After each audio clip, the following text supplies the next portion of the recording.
Actors. There's a lot of them.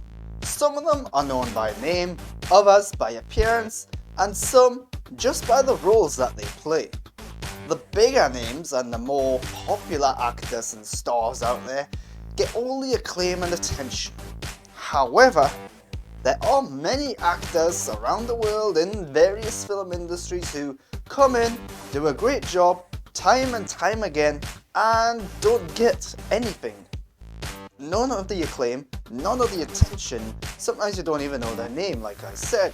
And it's maybe because they're not a well-known name, maybe they're not model-like in appearance, or tall, dark and handsome, or whatever else you want them to be. Maybe they don't look like the next catwalk model, I don't know. So today I thought I would shine a light on some of the most underrated actors across film and TV, in my opinion. At least, the ones that I like, of course.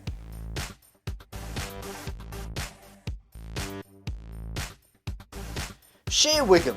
This is one of those guys that pops up on various TV shows and in films and makes you go, oh look, it's that guy from that other thing that I've seen.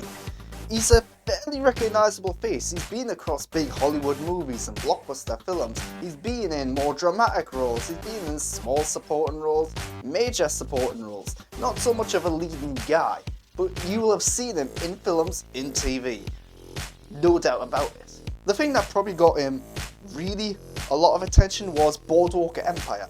In there he plays one of the major supporting roles. He's the brother to the main character, Enoch Thompson, and this is a role that really shows his range. He is a tough, hard as nails guy at times. He's got that look about him. But there's also an emotional side, the dramatic side. He can do a lot of this stuff. He can do more comedic stuff in there as well. He was sometimes the comedic relief of that show, and there wasn't a lot of it. But that's really what got him noticed, at least for me. On the more bigger scale blockbuster Hollywood movies, he's in the Fast and Furious films. He's got like a really small, like almost cameo role that keeps appearing in some of these movies. I think he's in 3 of them at this point, maybe 4, where he plays, I believe, an FBI agent or some sort of Interpol agent who often does the gang some favours.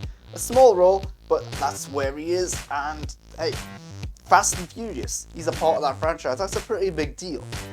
But he does a lot of stuff for HBO. I've already said Boardwalk Empire. He's also in Vice Principals. There he is showing off his comedic stuff and skills alongside Danny McBride. The show only lasted 2 seasons, but it's a pretty good show. Other HBO stuff, he is in the recent remake or reboot of Perry Mason. He plays one of the major supporting roles in that as well. Again, never the main character, Shay Wiggum. He always plays the more interesting supporting roles. The guys that you look at and say, oh, that guy's got history. But also, HBO stuff and all of the dramatic stuff and stuff is really like quality TV drama stuff. So it's like, it's high in standards, and that shows that he's like pretty good at what he does. And recently, a bit of both. A bit of a Hollywood stuff and also a bit of a dramatic stuff. Joker. He plays a police officer, a detective in Joker. You will recognise him in the train sequence towards the back end of the film when he's hunting Joker down. And again, a small role, but hey, it's him. He stands out, you can tell it's him, and that's Shay Wiggum. He's that guy that shows up in a bunch of things, usually in some sort of law enforcement role, as you'll see. Usually plays like hard as nails guys, people with attitude and doesn't want to be messed around with. But I like that guy a lot. Next up.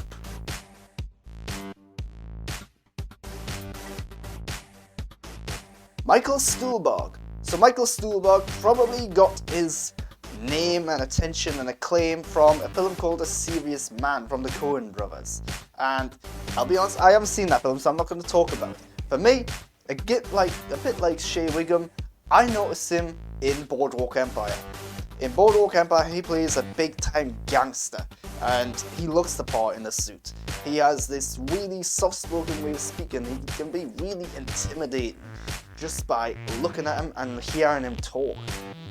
He's got this screen presence about him, and I really like Michael Stuhlberg. I think he's a really underrated actor. So Boardwalk Empire is where I first saw him and where he first stood out to me. But he also does a lot of like limited series stuff, so like The Looming Tower, about the build up to 9/11. He plays a major White House guy in there. I don't know my politics, so I couldn't tell you who that is, but he does a good role. He often disguises his appearance wearing wigs and dyeing his hair and stuff like that. So he transforms for certain roles to an extent. Another limited series is the recent Dope Sick, where he plays essentially the main villain, the guy who's running the pharmaceutical company and empire, where he really changes his voice. He goes into the role, he lowers it, he gets it a lot softer and slower and a bit more raspy. And yeah, this guy, he will do what it takes to play these characters to make them stand out and be more than just a normal guy. Another one, Fargo. He's in season 3 of Fargo, albeit the worst season of Fargo. Actually, no, not the worst at all, because the Chris Rock season is by far the worst. Not bad though. But yeah, season 3 of Fargo, he's a supporting character in there, he's got a mustache. That's cool. Yeah, but he's pretty good in Fargo.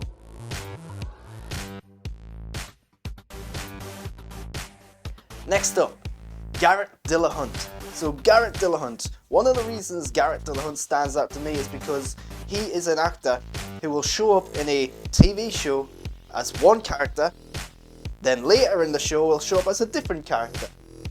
He's really got range, he's really got the skills to show it, and he's shown that he can wear prosthetics, grow a beard, change his appearance, and he can come back and play multiple different people. He first stood out to me in Deadwood. In Deadwood, the first season, he plays Jack McCall, a guy with a lazy eye on one side and very scruffy looking, and yeah, not a very nice individual at all. Then in season 2 he shows up as the complete opposite, a very prim and proper guy, tall, dark and handsome you might say, with a beard this time around and the crooked eye's gone, and he's transformed himself and he's playing a completely different character in the same show. And then he shows up again in Deadwood the movie, albeit in a cameo role, this time with a huge beard and hat and everything, and really in disguise this time round. But yeah, this isn't the first time he's done that. It isn't the first time that he showed his true range of skills and abilities to change who he is. He done that again in Terminator the Sarah Connor Chronicles, where he plays the Terminator, or a Terminator rather, called Cromartie. Then he shows up, changes a different character later on, and then a different version of the character, and so on and so forth. He really does like to play multiple roles in the same show. But outside of those shows, he's probably best known for a sitcom that was long running called Raising Hope. He was a small character in there, again showing that he doesn't just do these dark and gritty dramas and action-centric shows, he also does comedy. He does a vast array of stuff. Recent years he's been on Fear the Walking Dead as one of the main characters in the recent seasons. Sadly, he wasn't in that show too long in my opinion, but he was pretty good now. He's one of the standouts in there, a really cool character. Often plays western-like parts, so obviously Deadwood. Then he shows up in the assassination of Jesse James by the coward Robert Ford.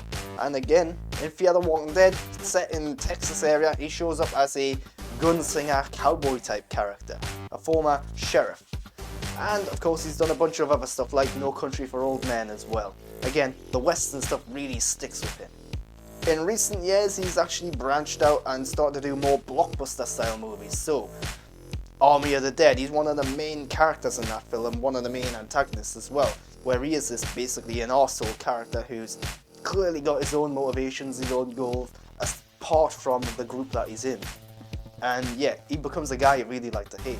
He often does play villainous roles, although he has played good characters as well. Recently, he's also in the film Ambulance, where he shows up as the cop trying to subdue the fleeing ambulance with the bank robbers inside. And yeah, he's a pretty cool character. I would say the standout in that whole film. Really good personality and quirky characters he often plays.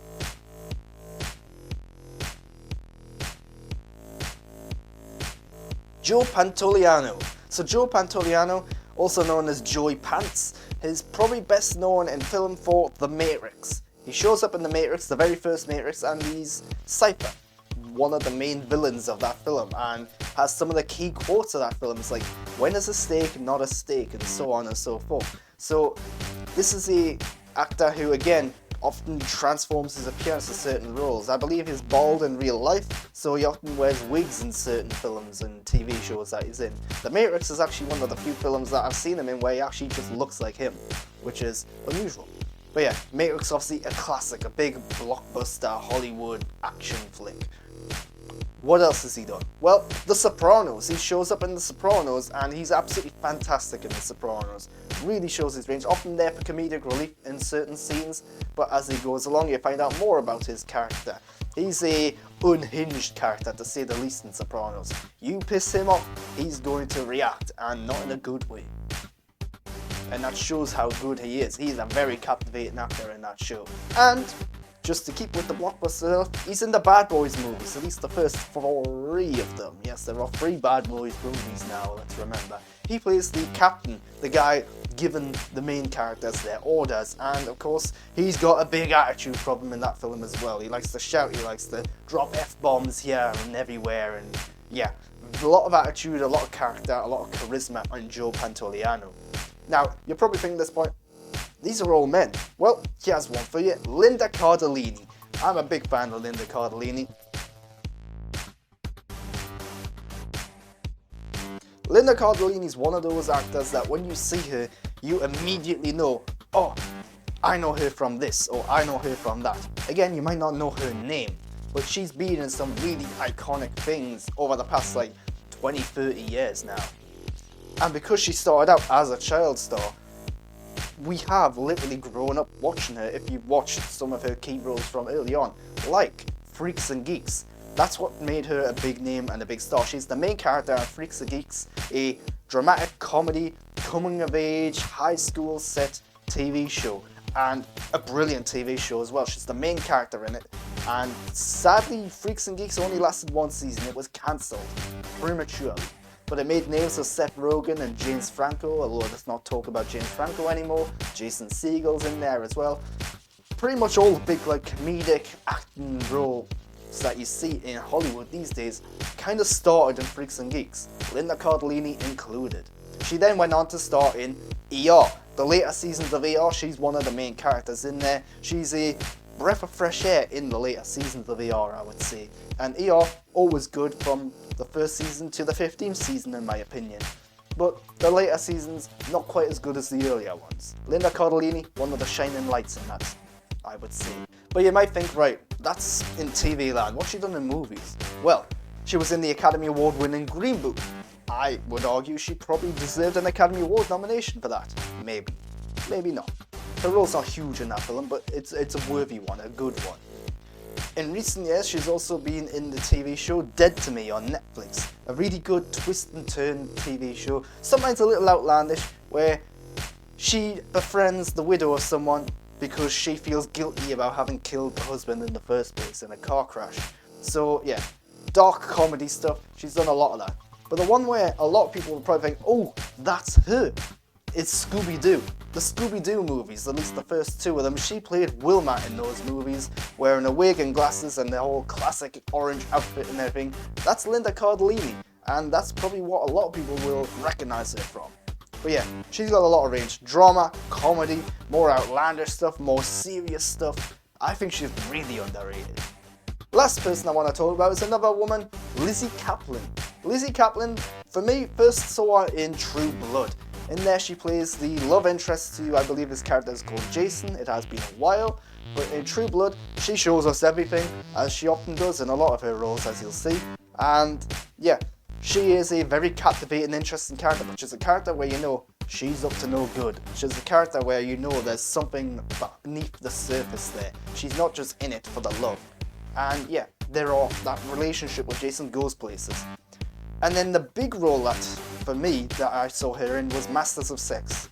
In the first season, she got an Emmy nomination for that show. Here, she plays a real woman. It's based on real events, real people, and real history. And here she's looking into the study of sex and how it affects the physiology of people and so on and so forth. I won't dive into what the show is. It's a really good show. Here in the UK, we only ever saw the first 2 seasons. Luckily though, the season 3 and 4 have just been released in the UK, despite the show ending many years ago at this point. But yeah, she's fantastic in that show. She's the heart and soul of that show, I would say. And really gets to show us her range. She can show us how she does the dramatic stuff. She can have more quirky, comedic elements in there as well. But for a lot of people, you probably think of it, oh, It's her from Mean Girls. Yes, the very iconic classic film Mean Girls. She's one of the main characters in that, or supporting characters rather. But that's probably where you recognize her in film form. Recent years though, she's popped up here and there doing little things. She was the main character in one season of Castle Rock, which was a somewhat underrated, under the radar show. Personally, I wasn't a huge fan of that show, if I gotta be honest, but she was the main character in the second season. It's an anthology series, and yeah, she done good in that. And those are the underrated actors I want to talk about today. If you've liked this show, why not give me a subscription to get more content like this, and follow me on Twitter and Instagram at @the_Graham Burton. Until next time though, thanks for watching.